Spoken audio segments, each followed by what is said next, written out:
what is there a thought that is like top of mind for you constantly? Hmm. Like right now in the current environment. Yeah, yeah, that keeps hitting you, especially. I mean, because I'm in. This is where I'm choosing to be, but at the end of the day, I go to sleep. I'm white, right? Hmm. You don't have that luxury. That it's if it is definitely something that's affecting you as a black man, then there is no off switch, right? It's just there. Right. And so, is there something like that in your life that just keeps kind of dinging at you? Well, I guess so one thing that I was taught, and I don't think this is by accident, is one must work hard, right? And that's like that one thing within me that was kind of taught, and I almost want to say it's innate, and it could have something to do with our history, right? But Sure. you know, working hard was not even an option. So no matter how bad of a credit decision I make or how bad of anything else decision I make, right? Working hard was never an option. I'm going to do that, right? So, and being someone who works hard, I have a lot of pride when I do go to work. I give it 110%, right? And so that has helped me along the way, because one thing I can say when you're going to get these jobs out here in the field, whether it be blue collar, white collar, whatever, a hard worker is always noticed and Yes. eventually recognized, right? Um, Almost regardless of the color of their skin. But in one way or another, you're eventually recognized, and you'll eventually, make progress just by working hard alone. But like I told you a few years ago, when I started discovering what money really was, I started taking financial education more seriously. So like right now, I have this book, A Random Walk Down Wall Street. Yeah. Yeah. I think this is a freaking awesome book, man. Like I am I like, read that years ago. Yeah. oh yeah, Oh yeah. man, I was. Yeah. A long time. Seriously, a long time ago. Yeah. wow. So yeah, I'm like I'm taking financial literacy more seriously. You know what I mean? So Sure. I'm like that is the one thing. So like when you say black wealth matters, like that is real, because let me tell you what hurt me to my soul. Okay. Yeah. What hurt me to my soul is, like I told you, my grandmother and those parents. Is that my phone doing that? It's not me. It's like all of a sudden I start blowing up all of a sudden. Now, what hurt me to my soul was the fact that my grandmother, my family, although they didn't understand money, they believe in saving it. Right. So now just visualize with me. Okay. These are poor people, don't have a lot of money. I mean, everybody in the family does something though. So maybe Uncle Elroy over here grows beans, and Auntie Susie over here, she has the corn. So They everybody's hard workers. Everybody's hard workers, and they do Right. their thing, and they go around. They maybe go around from house to house and get what they need from each other, right? And by the end of that trip, you have a full dinner. You have everything you need, right? So, I love that part about people working together and families working together. But what hurt me to my soul was the fact that even though my grandmother was thrifty and she saved her money, because they didn't know what real money was, it was still being stolen from them just due to inflation and the whole nine. And they were still struggling, even though they were doing the quote unquote right thing by saving their money, Right. because at the end of the day, they didn't really have a lot of money to save. So you can imagine whatever little bit they did save was just getting eaten up. I mean, what is really, maybe back then, maybe in the 60s, $500 was something, but what is that if they saved that to now? How much of that value really was lost between the 60s to now if they were able to save up $500 somehow? You know what I mean? Yeah. That's what The hurt me to my soul, I man. know that. So break it Yeah. down, man, because that's what hurt me to my soul. I was Well, I wow. mean, like today, and I think the other day I wrote it out in a way that I think it made a lot more sense. We are today working 96% harder Mm, for the same dollar that mm, somebody in 1913 worked for. that is crazy. Isn't it crazy? Yeah, it's ridiculous. And, and I think one of the things to really break that down is the evidence of that is that in 1960, you had a whole family that was supported by one income. And then Mm, that gradually moved into two income families. And then today, here we are with two income families and side gigs on top of that, right?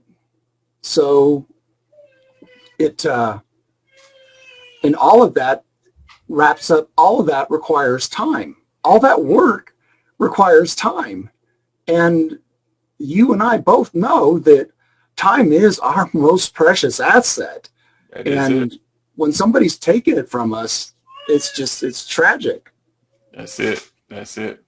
Yeah. That's exactly it right there. Yeah, I think that's why it hurts so. Because I'm like, man, this is a woman who worked her whole life. I mean, and and not because she didn't do the right thing, but has nothing to show for it. You know what I mean? Like Oh, that. yeah. That is, man. That is a. Yeah, it's big It's because, I mean, uncomfortable. this is somebody near and dear to you and, would give you anything.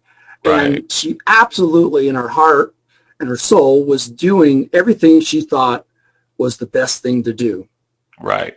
And if you just look at the systems that were in place, that's what they taught us. They taught Right. us save, save, save, right? Absolutely. Your banker was your friend. And, that's simply not true today.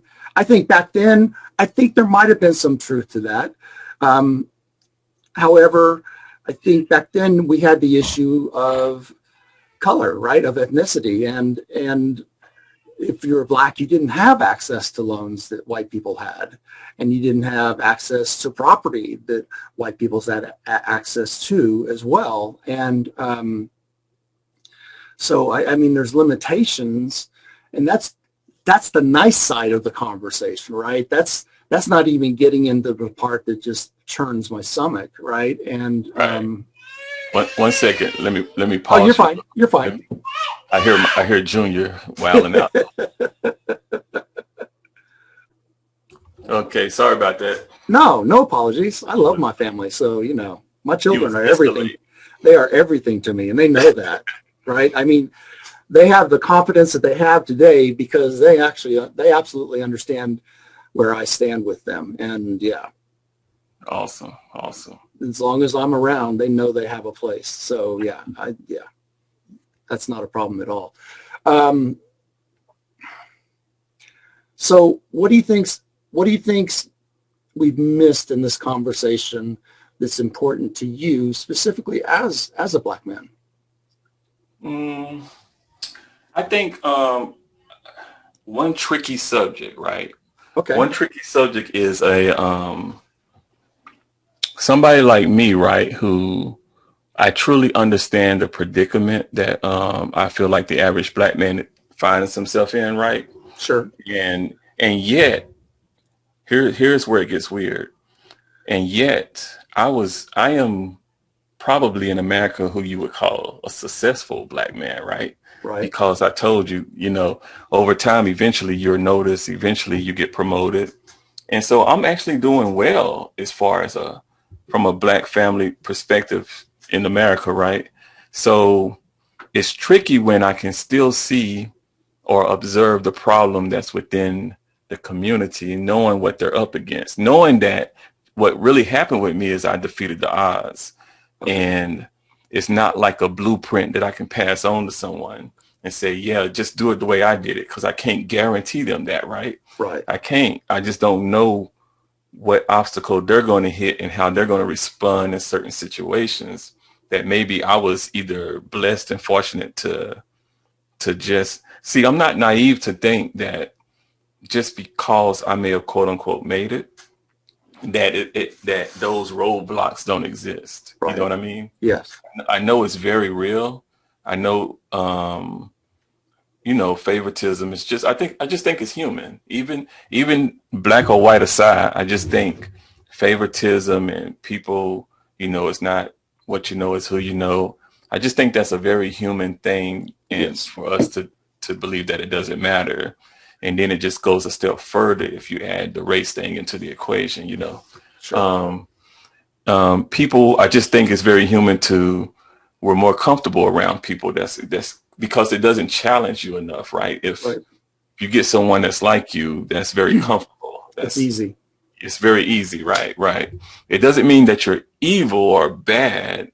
We may agree that it's not right, but I have to just look at it from a humanistic perspective. That's a comfortable and an understandable thing that takes place. Sure. So, you know, so I guess what I'm trying to say is, even though I beat those odds, so to speak, I still recognize that there's a problem there. You know what I Okay. mean? Sure. And I know that I am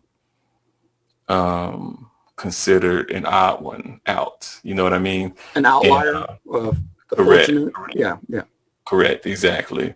And so that's the part of it that gets weird for me, because I'm often in this. That's why I do what I do, and I try to bring people together and have these types of conversations like you do, is because I'm ever struggling with, how can I help? You know what I mean? Like, Right. Right. what can I do to help? You know what I mean? That is the hardest part of this whole conversation. Yeah.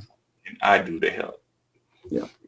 And see, So yeah, and that's powerful. So I mean, even you are finding yourself saying, you know, what can I do to help, what to make a difference? So right, so yeah, and that's important. right.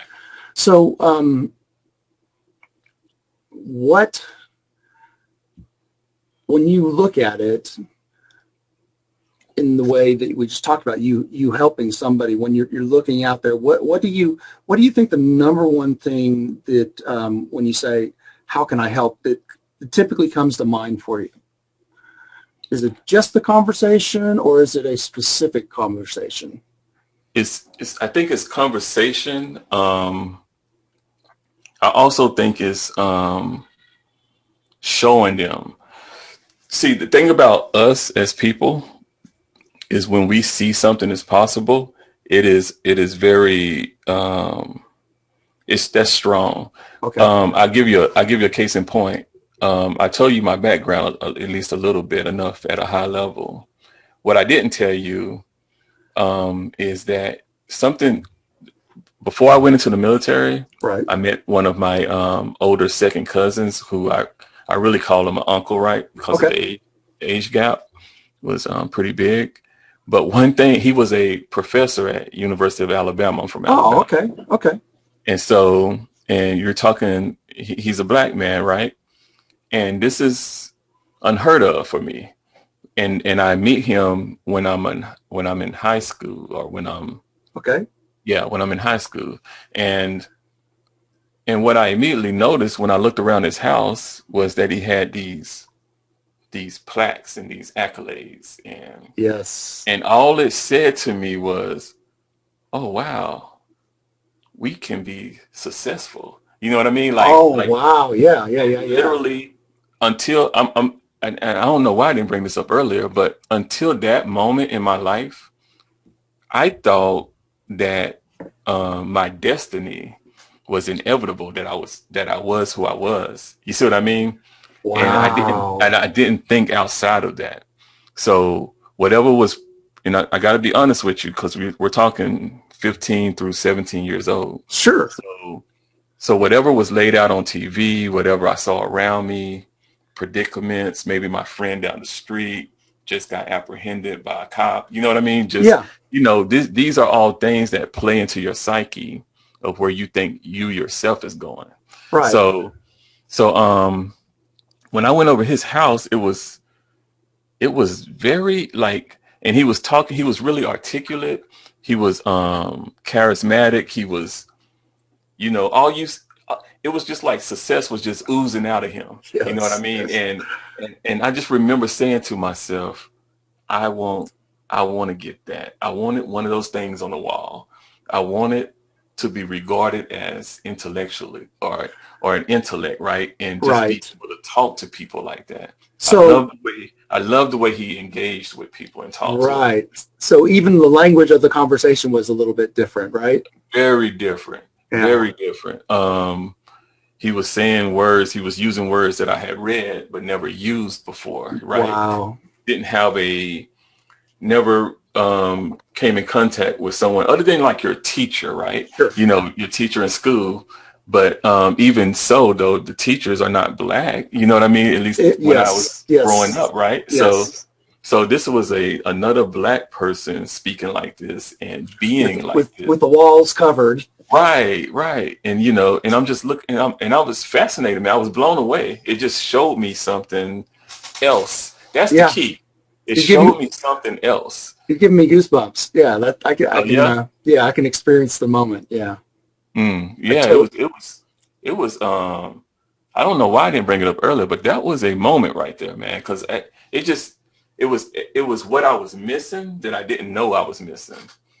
That's wow. the point. That's the point.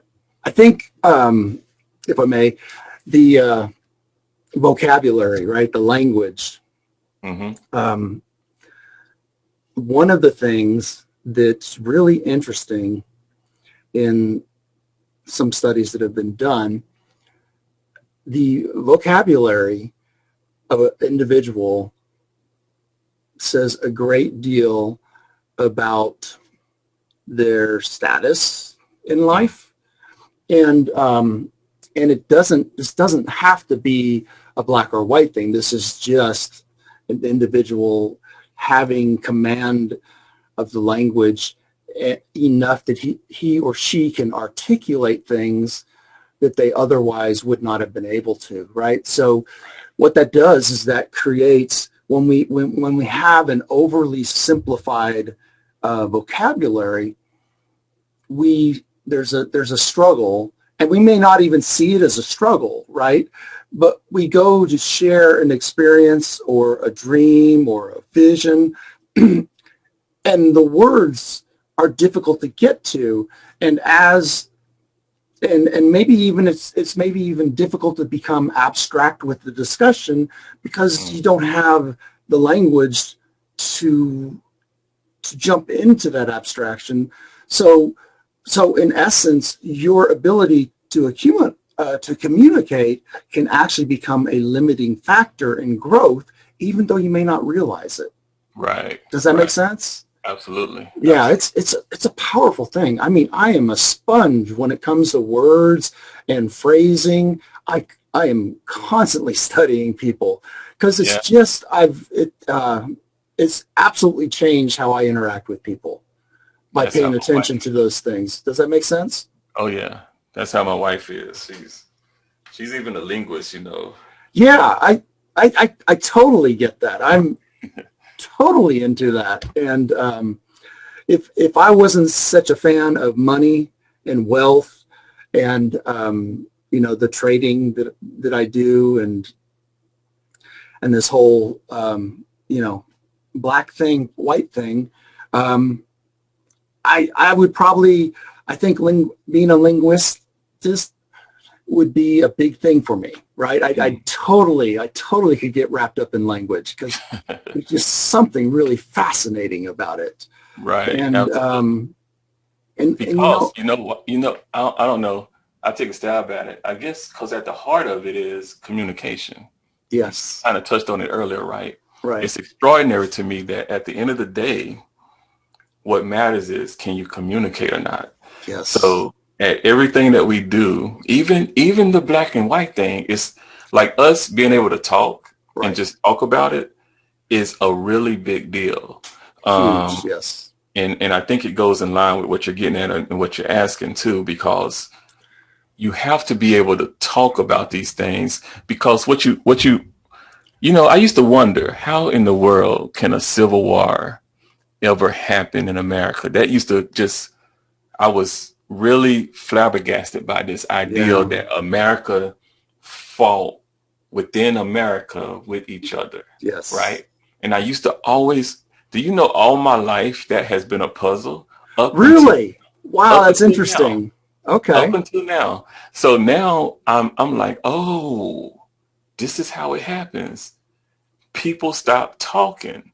So when people stop talking and they just start talking at each other, rather, Yes. you're never hearing the other person. We're not really having a meaningful dialogue back and Well, it's forth. not a dialogue, right? It's not a dialogue, It's right? a monologue on both sides. Yes. Each side is just throwing what they believe at the other side, right? Like throwing it like weapons Yes. until all that's left is the weapons. You know what I mean? Like is the fights, is the war. Wow. And it's like, I mean, I never, that's it's sad because it took this moment in time for me to get it, why it could even happen.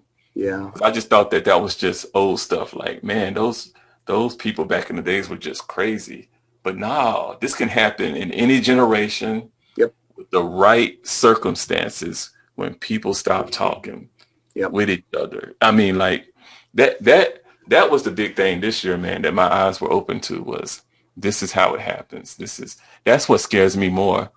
And like when you have Black Wealth Matters, I think that's the key because I think too long have we been looking at this black and white thing as a color thing, Yes. and to me it's always been more of a financial thing. It's never been about black versus white. There were poor white people, like I said in the earlier part of this discussion, back then that were just as much struggling, just as much didn't know how they were going to make it. Right. And so, but the system or America has done this thing that made us kind of turn on each other and called you white, called me black. And Yes. like I said earlier, if these people get some land, but these people don't, it creates, obviously it creates a division, Yes, it does. an obvious division that each side suffers from. Now, some people are doing better than others, Yep. but we are both struggling from the same problem. Does We that make sense? are. Absolutely. Yeah. So, You and I both know that. Yes. yeah, so that is the part. So when you say Black Wealth Matters, that means a whole lot more than Black Lives Matter because I feel like I don't know who said this or where I got it from. Man, I wish I remembered. But this person said that if more if more black people would get insurance, then the policymakers would then, because of the lives that were being, at the time, it seemed like there was an inordinate amount of black people being killed by the hands of the police for whatever reason, right? Oh, I think I know where you're going. Yeah. And what the statement said was if more black people would just get insurance, then that would force the hand of the policymakers to do something about it. And they would actually think twice about killing. Isn't that sad though? But Yeah. I'm about to start crying because it stems from money. it's Isn't that deep?